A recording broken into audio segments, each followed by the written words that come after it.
ముద్రగడ కులం కోట బద్దలయ్యింది. ఇంతవరకు కుల పెద్దగా వాస్తవంగా ఒకనాడు ఆయనకి మంచి పేరుండేది. ఆ తర్వాత వరుస ఓటముల తర్వాత ఎవరూ పట్టించుకోలేదు.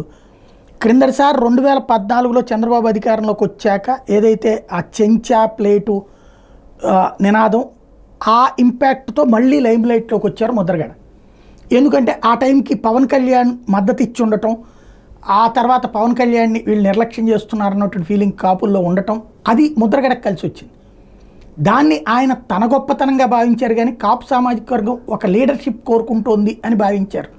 అది తనని అనుకున్నారు, అంతేగాని కాపుల తరపున ఒక లీడర్ కావాలని కోరుకుంటున్నారు అనుకోలే.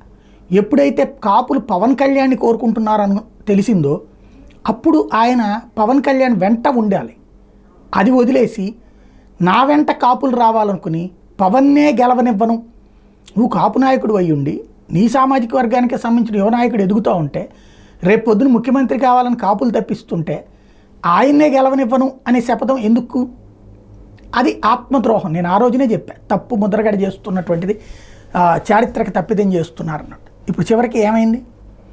ఏదో శపథం చేశారు, పవన్ కళ్యాణ్ ఓడిస్తాను లేకపోతే పేరు మార్చుకుంటాను, రెడ్డిగా పెట్టుకుంటాను. ఇప్పుడంటే గెజిట్కి అప్లై చేస్తారట. వేణుస్వామి స్టేట్మెంట్ లాగా ఉంది.